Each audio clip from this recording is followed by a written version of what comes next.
Hey guys, what's going on? You are listening to ThisWeekInGeek.net's Future Imperfect. I'm one of your many hosts, Mike the Birdman Dodd. Well guys, over the last week, 2 weeks to... It seems like it's been forever, but that's a good thing. We've been talking about Star Trek Renegades. We've talked to Tim Russ. We've talked with Grant Imahara. We've talked with Adrian Wilkinson. We've talked with Vic Mignola. And we're going to end things, guys, today with a bang. By the time you're hearing this, there's going to be one more day left to donate to Star Trek Renegades, which, oddly enough, ends on Friday the 13th. So let's not let this be an unlucky day. We're going to be talking with Walter Koenig today, and you may know him. You know, he was on this little show called Star Trek. He's played Chekhov, but he's also done a lot of other cool things like Babylon 5, countless other sci-fi movies. Plus, he's just a big fan of the fandom. That's why he goes out of his way to go to these conventions, to see you, to talk with, well, people like me. And, well, I got the ultimate pleasure of talking with Walter today. Walter, welcome to the show. Thank you. I'm glad to be here. Yeah, it's honestly a dream come true to be able to speak to you, because you've had such a huge career, and it's hard for me to think of questions that haven't been asked of you a million times before. I'm going to try my very best here to not drop the ball on this interview. So I want to ask you, the big question is, with this project, Star Trek Renegades, it's supposed to be this new take on the sci-fi franchise of Star Trek, and it's going to be this ongoing web series, hopefully. How did you get involved in this very ambitious project? I'm not sure. You just got a phone call one day like, hey, do you want to do this? The fellow whose idea this was, Sky Conway, is a friend of mine with whom I've worked on at least a couple of occasions. We made Gods and Men. Was that what it was called? Yeah. We made that together, and our actual personal relationship goes back about 25 years.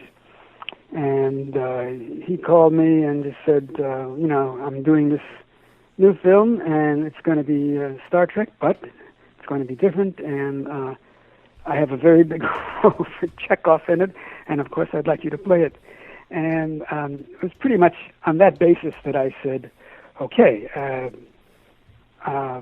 he's a friend, and I had no particular burning desire to play Chekhov again, nor was I opposed to it. It's simply something that I don't think about.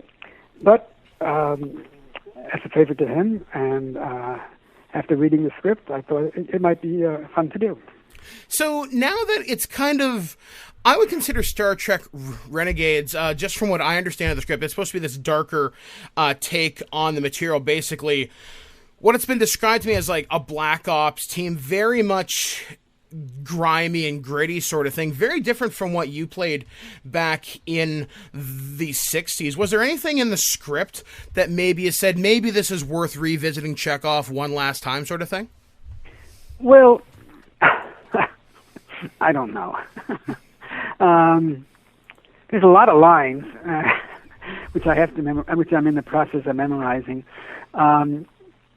He is Chekhov is like the boss of the Federation at this point, or he's one of the top guns. He's 140 years old, and the thing is, Mike, I just like that. I just like to work. I don't feel that I've used my last breath on acting. I think that I would still like to do other things, and this provides an opportunity to get out there again and emote. So it's really on that basis that I just decided to do it. So it's always still fun to get out there and act, perform your craft again and again, so to speak, correct? Yeah, that's about it. Yeah, because I look at these projects and I see a lot of filmmakers, a lot of young guys going out there and using the web as their opportunity to go out there rather than just getting around Hollywood, which can be infinitely complicated and more politicky than what I've realized in recent years. And it's really ambitious to see people kind of doing it like that. I mean, since you've been an actor since the 60s, since well before I was born, I would love to get your perspective. How have things changed getting into specifically sci-fi over the years? Well, I don't know if anything has changed, involving one specific genre. I mean, what's changed is that it's just that much harder to be a working actor today. There really aren't that many more jobs, but the membership of the union, the Screen Actors Guild Union, is probably at least 1.5 times what it was in the 60s. So there are more actors trying out for the same number of jobs, and with the emphasis on young people, very young people, it makes it even harder for those of us who have passed those of us who are in our 70s. Mm-hmm. So it's hard finding work, and I guess that is as much as any other reason is why I did this. I also did a part in a film called Cowboys and Engines, and I did that because it was a character that I thought I might enjoy. It's a very small part, but I thought I might enjoy, and again the same reason, because I just like to work. Now, when you're out there on set, because I've only ever been on stage once, and that was in high school, so let's discount that experience completely. What's it like to get out there and perform for something is going to be seen by millions and millions of people? Like, I've always kind of wanted, because you've been around so long, and I've wanted to get someone who's a real veteran to answer this question. How do you prepare for something like that, knowing you're going to be seen by millions? Mike, you don't think about that. That's the last thing in the world that's on your mind. How many people are going to see you? It's you live in the moment, and the idea is to do the best job with the lines you have, and when you're on camera. So that's really where your focus is. It's just doing the best you can do with the lines that you have while you are acting on camera. The other stuff is truly after the fact, and it doesn't even register, until maybe the movie's in the theaters or something like that. Now, is this something that has always been with you? Like, have you always wanted to be an actor? Like, one of the questions I've asked before of the other guests that I've done during this interview series is, where did the acting really begin for you, and what made you stick with it for so long? Like I said, you enjoy the work, but I understand sometimes you can do things you don't necessarily enjoy, but you keep doing it because the money's good. What's made you stay with it for so long? Is there one particular aspect of it? Well, you asked a couple of questions there. Sorry. I actually started when the first time I performed, I was 8 years old, and I was attending an adult camp, and I was the only kid. And they gave me a part with lines I couldn't even read. I had to memorize them by hearing them, and I got a very warm reception from the audience, a lot of laughs and a lot of good feeling. And I worked again, and I did the same thing again in my in sixth grade, and I was otherwise a kind of shy kid, but when I got up on the stage, I felt a freedom that I didn't feel that I had in regular life, and all the little girls were kind of interested in me, and I just loved the attention and the applause, and it made me feel like I had some worth. I was somewhat of an indifferent scholar, so the place where I found the most success and the most reinforcement was when I was on the stage, and then I played the lead in my sophomore year in high school, the play, and I did it again in my senior year in high school. So all of that certainly was pushing me in this direction, although I didn't know it at the time, except I thought I would go into psychiatry. I was going to go to have a pre-medical course and pre-med course in college, and then go to post-college and get an MD and all of that. But I just didn't have the mental equipment to get a degree in the physical sciences. It was just a little beyond me. And again, there was a play in my first year at college, and I did the lead in that. It all came kind of easy, and it was it was like saying to me, why are you knocking your head against the wall at something that you're not going to be very good at, if indeed you succeed at all, when here is something that there are people who will give you approbation and will tell you that that your work is good and make you feel good. And so that was pretty much my thinking. And I had one teacher, I had one instructor. I transferred colleges. I went to Grinnell for 2 years in Iowa, and I transferred to UCLA. And I had one teacher at UCLA who was very, very encouraging.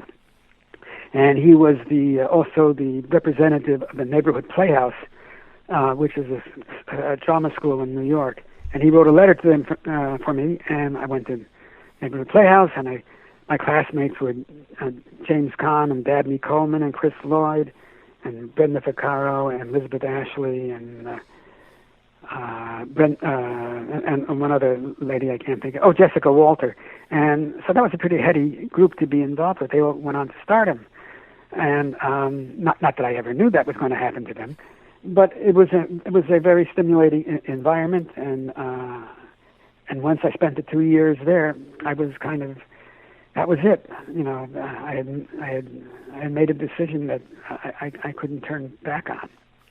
Now, because you've had all these wonderful, encouraging moments, and so I'm just looking over your filmography on IMDb right now, going all the way back through 1962 to now. Is there anything outside of the work you've done with Star Trek which something you're particularly proud of that maybe not a lot of people have seen? Well, I think a lot of the stage work that I did, a lot of the theater, played to relatively small audiences. We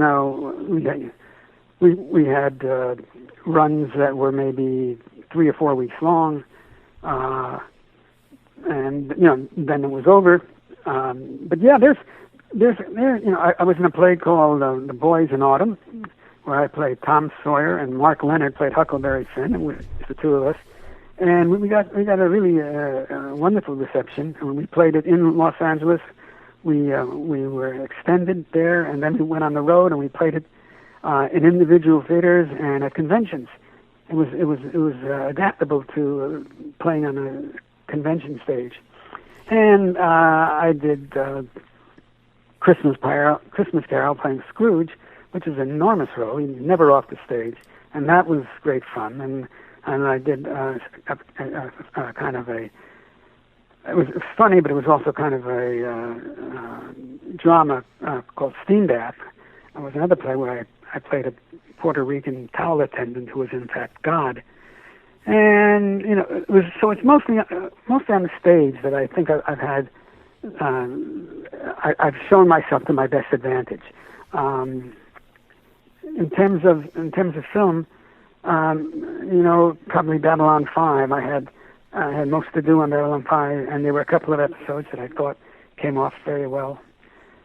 So to answer your question, that's where my thinking is.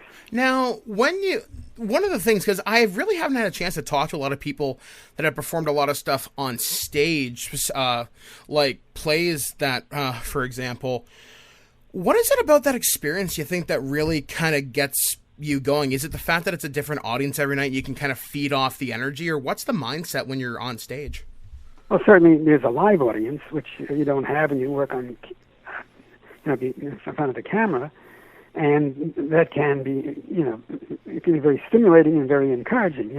There's something about playing before people. If it's 100 people or 500 people or 2,000 people, there's just something marvelous about, being on the stage and everybody is watching you and they're hopefully getting caught up in what you're doing and feel and are empathic and are going along with you, and doing it live like that,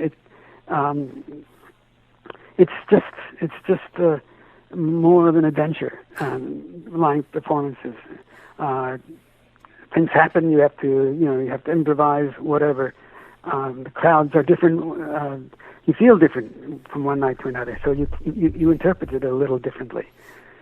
but it's all those things. It's knowing that there are people out there who want to like you, and hopefully you achieve that for them.